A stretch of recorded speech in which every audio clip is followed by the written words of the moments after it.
Sorry, I never know how to start the classes, so. Hi.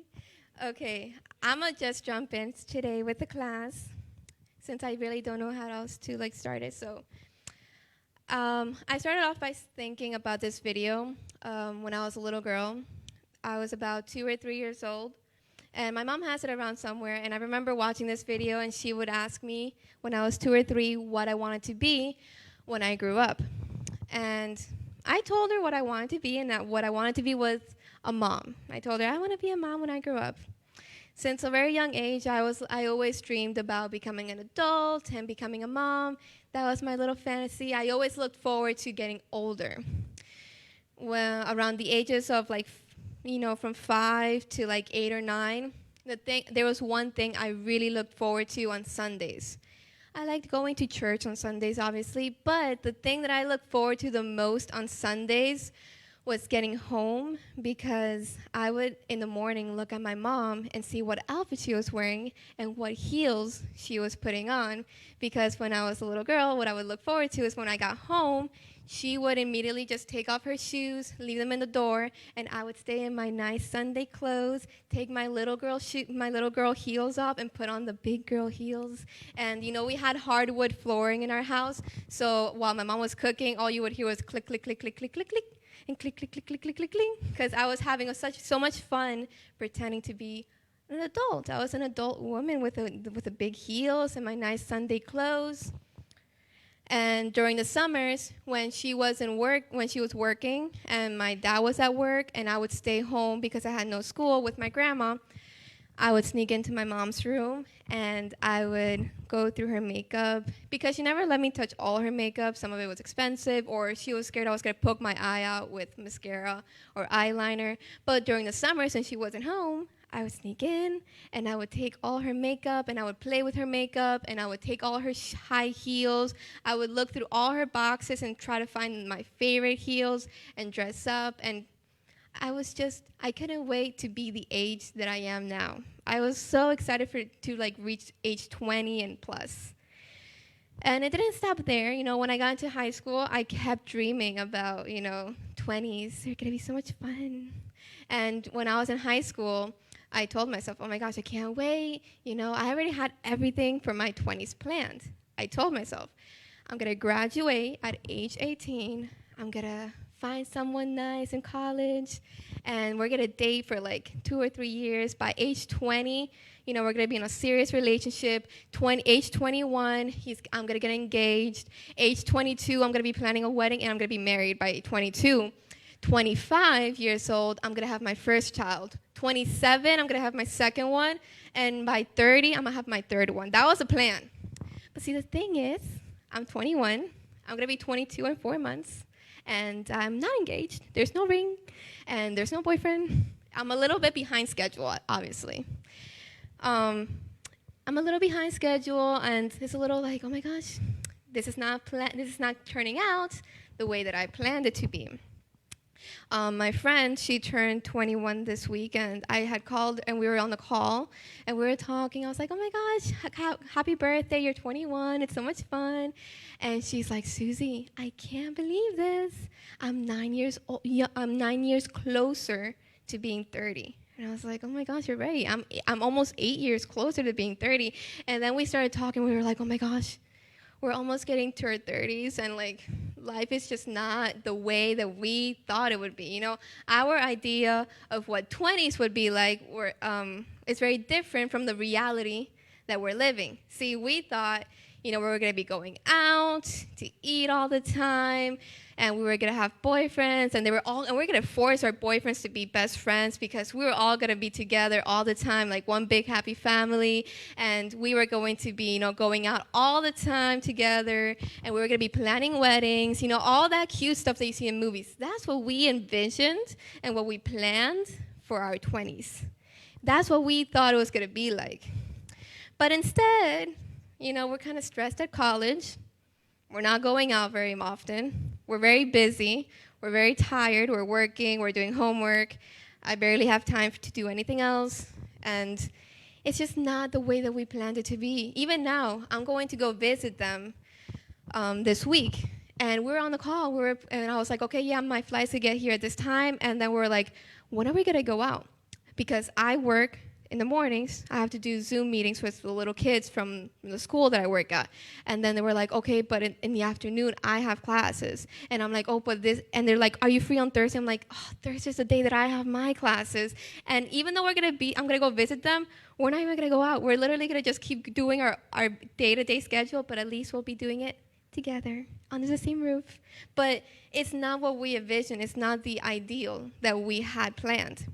The point is, life looks very different from the way that I envisioned it to be when I was younger. I had all of these plans, and it feels it's really frustrating sometimes when you feel that you're not in control of what's happening in your life, when you can't tell what's going to come next in life. It's very frustrating, especially for someone like me that likes to plan things out. As you can see, I had everything planned out by a specific age. This was going to happen at this age.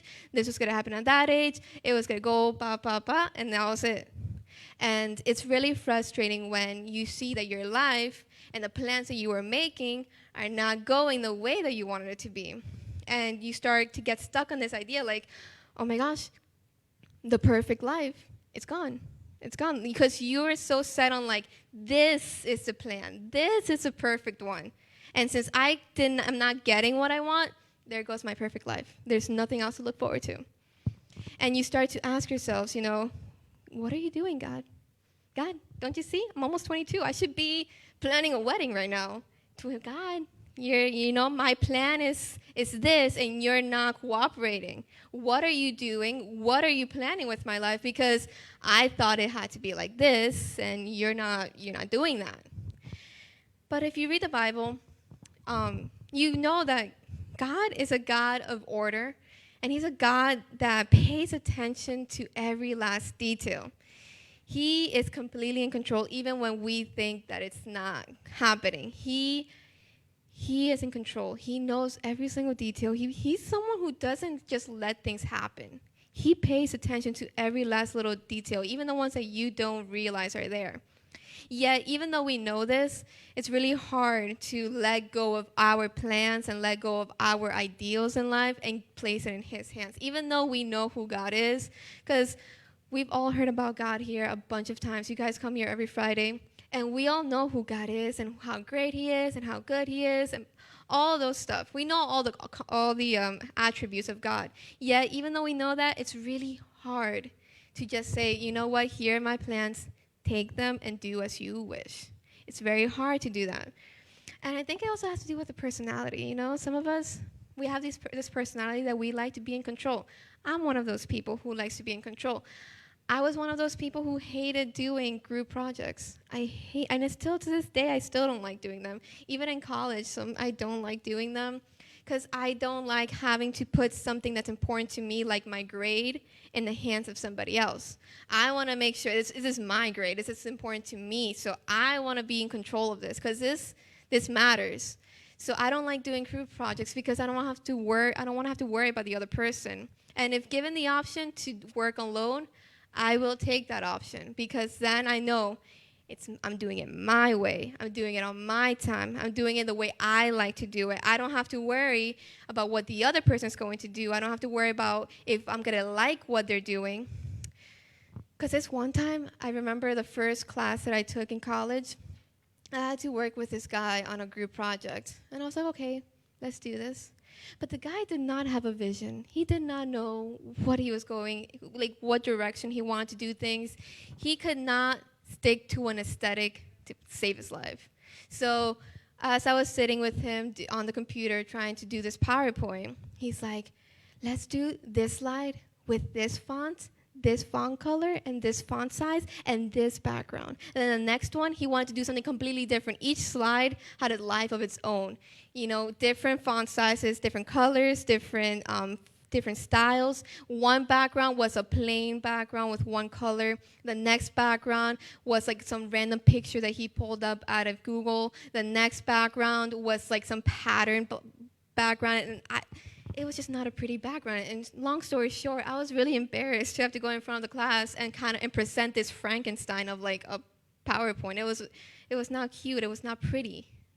And so I didn't like it. And I know that God isn't like this guy. Working on a group project with God is different. I know God has a vision. I know God has a direction, and he knows where he's going with my life. And I know that he's fully in control.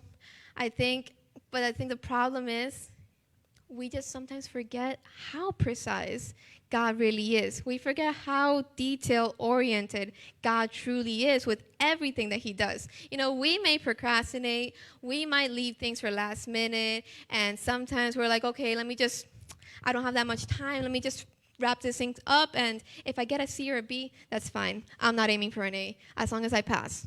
That's kind of the mentality that we sometimes have with the things that we do. As long as I pass or as long as I get by, we're good.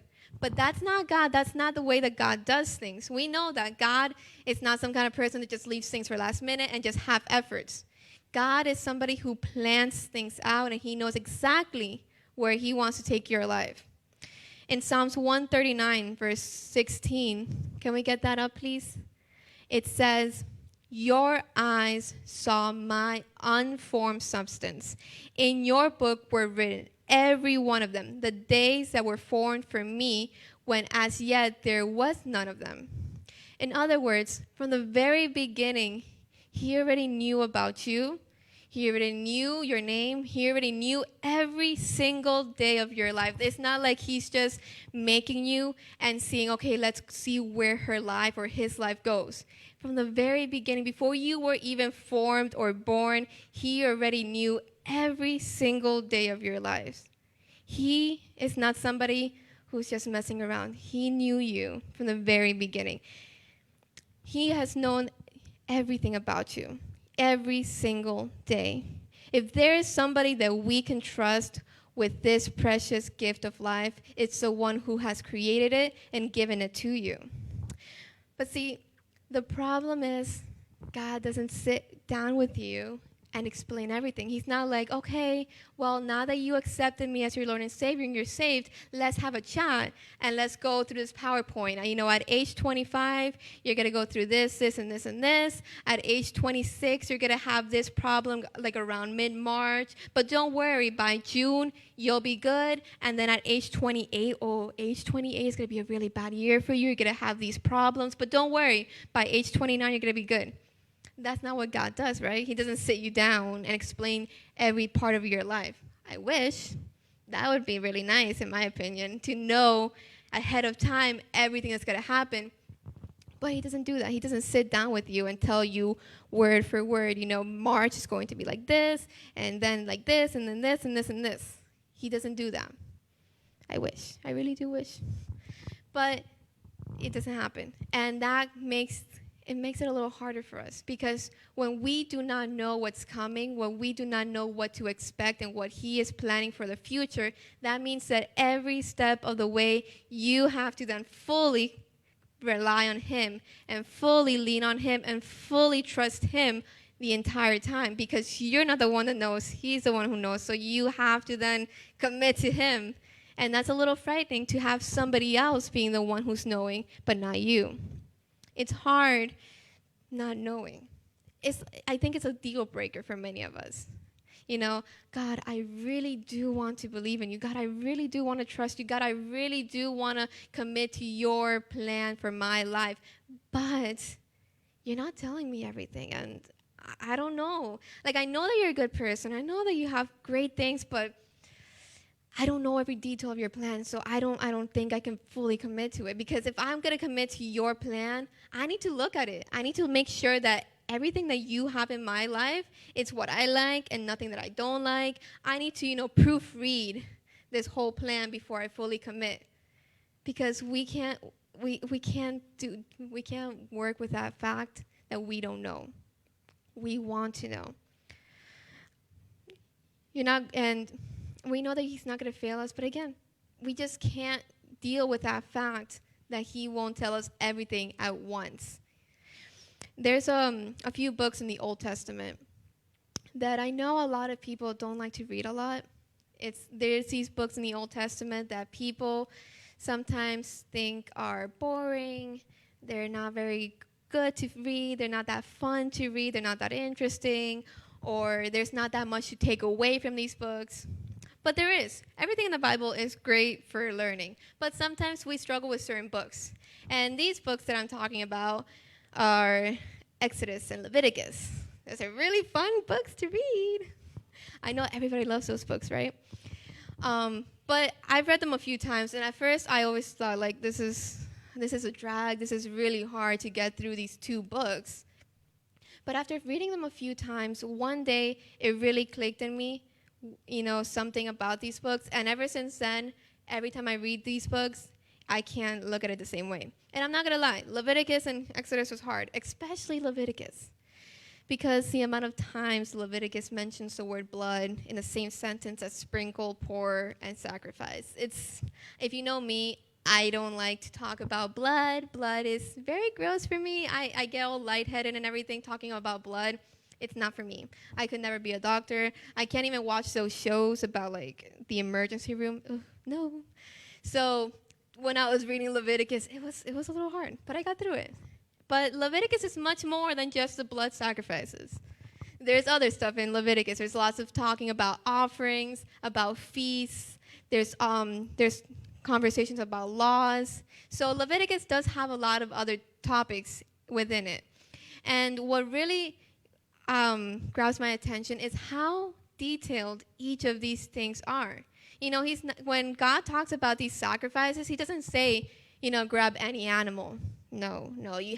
For each type of sacrifice was a specific animal, and you had to burn it a specific way, or you had to cut it a specific way, or pour the blood a specific way. Everything was very detailed. There wasn't just kill whatever animal and just offer it. No. Everything was a specific step. The feasts were a specific step. If you did something and your body was unclean, you were going to be unclean until the evening when you finally took your clothes off. You had to wash it this way. You had to wash your body. Then you can be cleansed, and then you can finally be clean. Everything had a specific way of being done. There was a lot of attention being brought to each detail for every little thing. And if you go to Exodus, the same thing happened. Everything in Exodus was so detailed. You actually get to see how the tabernacle was built and how everything had to be. And I'm going to read to you a little piece of Exodus in chapter 27, verse 9 to 11. It says, "You shall make the court of the tabernacle. For the south side there shall be hangings for the court made of fine woven line, 100 cubits long for one side, and its 20 pillars and their 20 sockets shall be bronze. The hooks of the pillars of their bands shall be silver. Likewise, along the length of the north side, there shall be hangings 100 cubits long, with its 20 pillars and their 20 sockets of bronze, and the hooks of the pillars and their bands of silver." A lot of words, I know. Many times I would read over these parts of the Bible, and I would have a really, really hard time visioning what the tabernacle looked like, because I was just hearing 100 cubits here, gold here, bronze here. It was just a lot of stuff. And this is just a little piece of the Bible, of Exodus. If you really go in deep into Exodus, you're going to find every last detail about the tabernacle. How the length, the height, the width, what materials had to be made, how to be used for specific parts of the tabernacle, where specific things had to be placed, because the lamp could not be placed here just because, I think it looks nice there. No, God said, you have to put this here, and you have to put that like this, and this has to specifically be this long, and it has to be like this. Everything was so detailed. There was no error for saying, "Oh, no, God, you didn't tell me how to make that." No, he told them every last step on how to build it. And when I was younger, I didn't understand the point of these books and other parts of the Bible that were similar like this. I didn't understand. I was like, what's the point, God? I'm not going to be following these laws. I already eat pork. I'm already breaking the law there. I'm not going to be doing these feasts. I'm not Jewish. I don't partake in these feasts. What's the point of having all this information on the feast? God, I'm not going to be following these laws, so what's the point of having all these laws here if I'm not even going to follow them. God, what's the point of having all these measurements for the tabernacle? I'm not going to be building a tabernacle in my backyard. God, what's the point of having all of this stuff about the food? I eat pork and I eat everything else that I want. What was the point? I'm not going to be doing these sacrifices. I'm not going to be killing a bull and sprinkling blood everywhere. I was like, what's the point of all of these things being put here? But like I said, the Bible, everything that's in the Bible has a purpose. It's not just there because. And one day I read this and I really thought about it. I was like, this is so precise. Everything here is so precise. And it really blew me away how he wanted everything to be done a specific way. He didn't want people to just do things however. Everything that was done for him was done in a specific way, with order, with details, with steps. There was no room for other things. It had to be this way. And it made me realize, God really does pay attention to every little detail. There's nothing that he doesn't pay attention to. There's nothing that, escapes his sight or his mind. Everything that he did had a purpose, and he knows every detail. So I'm like, wouldn't he know every detail? Wouldn't he have a purpose for my life? Wouldn't he make me with purpose and take care of every single detail in my life as well? And when I think about that, it puts me more at ease. It makes me feel a little better about putting my life in his hands, because I'm like, he really does look into all those stuff. For many years as well with the Bible, I always looked at the Bible as a bunch of different stories. You have Moses here, Joseph over there, you got story of Jesus over here, you have Zacchaeus over there. I always looked at the Bible as a bunch of different stories that were scattered all over the place, and it was just a compilation of different stories.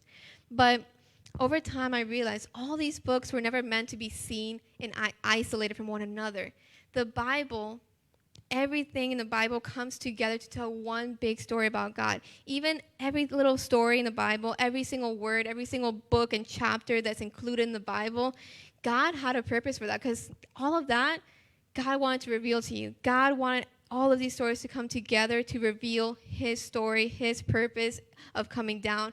All of this tells the story of salvation and how everything led to Jesus. And you see that all of this had a purpose, and all of this, every little detail, every last story, and how it connects to one thing to another. God is not a God of disorder. He is a God of purpose and detail. And that helps me. When I think about that, that really does help me to trust in him. In Proverbs chapter 3, verses 5 to 6, it says, "Trust in the Lord with all your heart and lean not on your own understanding. In all your ways submit to him, and he will make your path straight." See, in our personal understanding, it would make perfect sense for God to tell us everything. That would make things easier. It would make things a lot easier for me, because I don't have to be worrying about tomorrow. I don't have to be worrying about next year. I already know everything that's coming. In my understanding, it makes perfect sense. But see, if we know things, if we're already told about everything and we already know everything, that doesn't really require faith. That doesn't require trust. And right there, God is telling you, trust in me. If you already know everything, you don't really need to trust him. You don't need to trust or have faith in the things that you already know and see. You don't have to have faith in that I'm standing here. You can see me here. You can touch me if you wanted to. And you would know that I'm here. That doesn't require any faith. You're sitting on a chair, and that doesn't require any faith. You know that the chair is going to hold you up. But faith comes in the things that we do not know, but we have trust in God. And that's what he's asking us.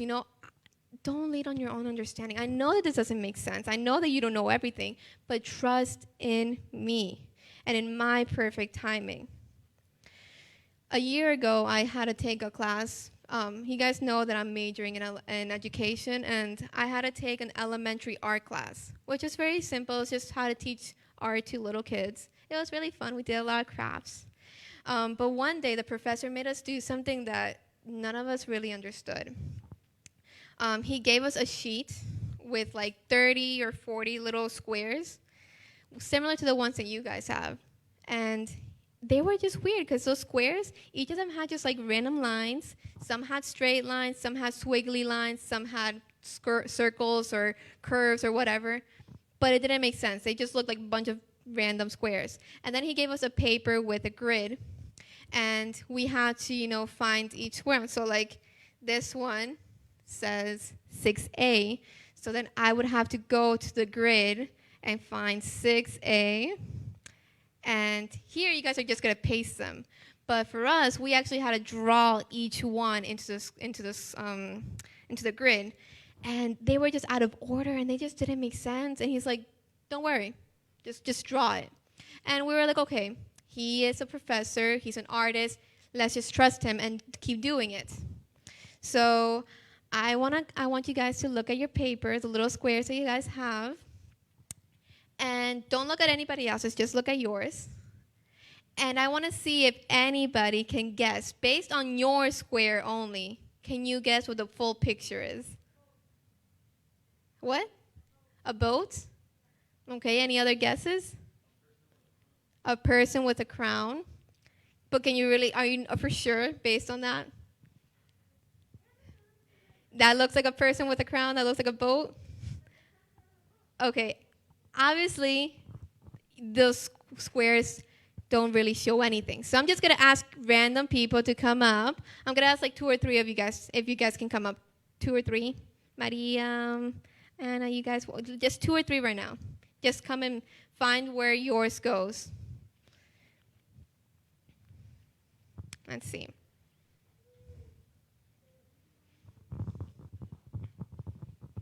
Make sure that they're that the letters are. Yeah. Let me see how.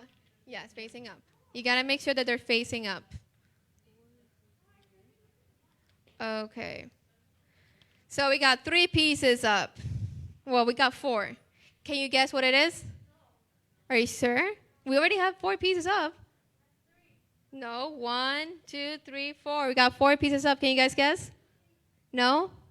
Okay, let's have another people up. Let's see who else has papers. Can I have some more people come up?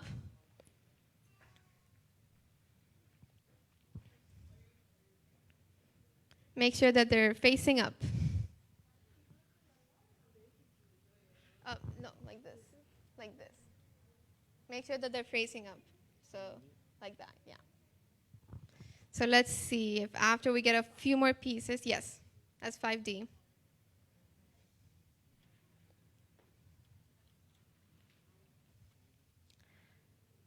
Okay, so now can we guess what it is? No? Okay. Okay, can everybody else that has papers please come up and just put it up? Let's see if we can finally guess what it is. Make sure that the letters are facing up. Yes, perfect. Let's see.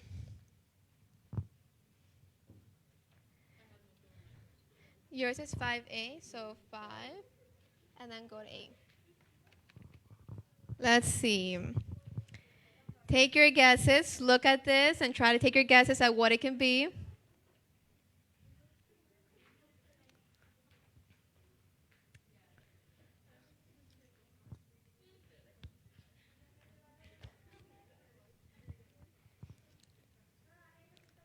Let's see. Make sure they're all facing up, because if not, the picture's not going to come out. What is it? Yeah, like that. Don't worry, you're going to find out what it is. No, I don't know. Yeah, picture. Okay, so we got almost all of them. Let me fix this one. Okay. Everybody put up their pieces. Can you guys guess now what it is? Because you guys almost have almost everything there. No? Come on. We have almost all the pieces there. You guys still don't know? Okay, so I have the missing pieces that are the most important ones. I think once I put these up, you guys are going to know what it is. So I'm going to quickly put them there.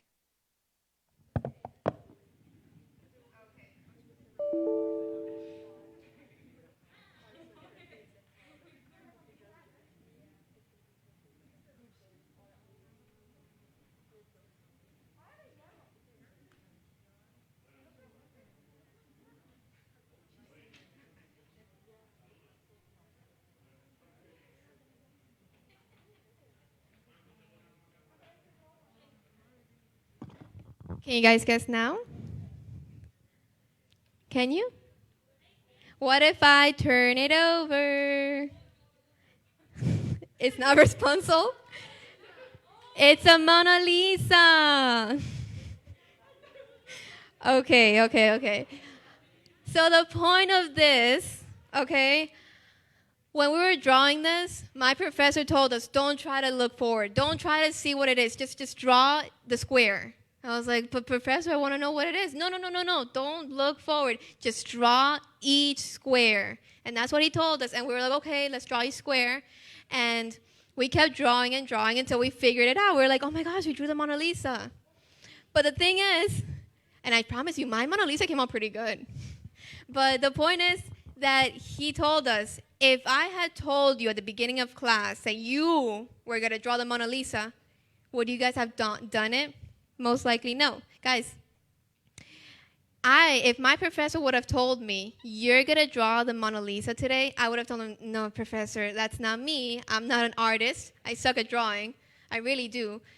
And so when we did this, we were so impressed because we actually all were able to draw the Mona Lisa. We were so impressed with the fact that, by taking square by square, we were able to do something that we thought we were never capable of doing. And he told us, because you trusted and did one square at a time. But see, other people didn't do that.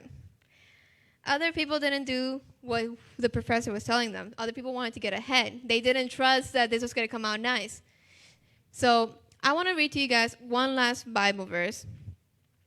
It says in Jeremiah chapter 17, verse 8. It says, blessed is the man who trusts in the Lord, whose trust is the Lord. He is like a tree planted by water that sends out its roots by the stream and does not fear when heat comes, for its leaves remain green, and it is not anxious in the year of drought, for it does not cease to bear fruit. See, I trusted my professor, and I just drew it, and at the end, I was able to make a Mona Lisa. It wasn't the best one, but it was something. And I was really proud of myself. But in the same way, God is telling you, look, I know you don't understand your life. I know that you don't understand the whole picture, but just trust me. For now, focus on the little square that I have you at. Focus on doing what you're doing now. And later we'll move to another square. But right now, just trust me. It's going to be nice. Your whole life, I already know it. I already know the big masterpiece that I am making with your life. But for now, I need you to trust me, and not your own understanding, but me. And to focus on that little square that I'm making you do right now. See, it's so good. You are blessed to be trusting in the Lord. I know that we're dying to know what comes next in our lives. I know you're dying, and I'm dying too, to get a sneak peek at what God has next in my life, because I like to know the future. I like to know what I'm walking into. I know that it's hard to sometimes stay quiet and just trust in God. But he's telling you, don't worry. God has something amazing with our lives. But we don't know the whole picture. He knows the whole picture, and he's telling you, look, it's going to be beautiful, but work on the little square that I'm giving you right now. It's really hard to stay focused, but I promise you it's going to be good. Because you know what? Sometimes we want to get ahead of ourselves. And some people actually did. In our art class, some people didn't want to, go square by square. And eventually they kind of looked it up, and they found out there was a Mona Lisa. So they're like, okay, you know what? Scratch going square by square. I'm not doing that. And they just got the whole grid and tried to do it themselves. And let me tell you, I'm no artist, but my Mona Lisa came out better by following square by square. And the same thing happens. Sometimes we want to get ahead of ourselves, but God's telling you, don't look, I'm preparing the next square for later. Right now, I need you to do this one. Once you have done this one and it's good, we're going to move on to the next one. And it's going to all come together to be something beautiful. But sometimes things don't make sense. And when things don't make sense, we get frustrated. You know, I didn't understand for a while why God didn't open certain doors that I wanted opened. I was knocking at so many different doors, and I got really frustrated because none of them would open. When I was in high school, I'm pretty sure you guys all know that I don't like Florida. I don't want to live here. And when I was in high school, I was like, okay, well, I'm a minor, so I have to stay where my parents are, and my parents are here. But I was like, okay, when I graduate high school, that is it. I am leaving the States. And I had planned to either go to New Jersey. I was like, okay, I have family there. I have friends there. It's not going to be that hard for me to go study in New Jersey. Or maybe New York. New York is right there, super close. It's doable. Or I was like, maybe I can even go abroad. I was thinking of Australia or South Korea. I don't know why. I just wanted to leave Florida. And I kept knocking, and I was so close. I had applications ready. I had all of these stuff ready to go, but things just didn't work out. And I cried, and I was frustrated, and I was like, God, you knew that I wanted this. You knew that I wanted to do this. This is my plan. This is my plan. This is what I wanted to do. Why is this not working out? And I was really, really frustrated. But the thing is that God was working on a square at the time. My senior year of high school, I went for my last time to Word of Life in New York as a camper. And I went with my friends, for old time's sake, to live the last memory of camp. And I was really touched at camp. And I was like, okay, you know what? I really want the youth group in Florida to experience that experience that I get in Word of Life. And so God was already working in my heart a desire for the youth group. So I came down to Florida back after camp, and I was like, Dad, I want to take the youth group to Word of Life. And we went, and a bunch of you guys were there for the first trip. And I remember that trip, I was like, okay, I wouldn't want them to go back to church and not keep getting that same experience that they get at camp. I want them to stay at church and be as motivated in church as they feel in Word of Life. So I started telling my dad, we need to do more for the youth group. We need to do more stuff with them. He was working in my heart in a little square of that big canvas. He was working already a square in my life for the youth group. I didn't know that at the time. And then he heard my suggestions. He's like, why don't you do it? Why don't you take part in it? And that's how, Jordan and I started working with a youth group. But it wasn't like God just randomly told me, hey, you're going to be doing the youth group. It was a little square at a time, working my heart and working me to the next square in my life. If he had told me ahead of time, hey, Suzi, when you graduate high school, you're going to stay in Florida for another 4 years, and you're going to be doing youth group, if I had known that ahead of time, I would have done everything to avoid it. I would have done everything I could to leave Florida. I'm like, nope, I'm not doing youth group. If he had told me ahead of time, I wouldn't be here. But see, he was working my heart little by little. And slowly, in my heart, through those little squares that I was living, he opened up this pathway. He opened up this way for me. But it was because I was letting him guide me little by little. If he would have told me ahead of time, because you guys know I'm an elementary education major. Elementary, little ones. I don't like the big kids. They're scary. And I'm telling you, even to this day, I'm still very scared. And I've been doing this for 3 years, and I still get really nervous about coming up here and teaching because I always get scared of whether I'm doing a good job or if I'm giving a good class. It's really scary. And if he would have told me everything that he was going to do with me up until now, I don't think I would be able to envision myself doing it. I would have told him, God, that is not for me. Just like if my teacher would have told me, you're going to draw the Mona Lisa, I would have been like, that is not something I'm capable of. But he works in our lives little by little, but you have to trust him. He's going to move you to something, but you have to let him work in you little by little, one square at a time. I know we're anxious to know what the whole canvas looks like, But right now, he's telling you, just trust in me and trust that I'm going to make your path straight. I'm going to guide you. But you have to trust me. And there's still lots of squares in my life that are still empty. And sometimes I really do get anxious about it. I do get worried about those empty squares. But I remind myself, there is a whole book, there's a whole Bible that's telling me that he is a God of detail, he is a God of order, and he's a God who pays attention to every little aspect of my life.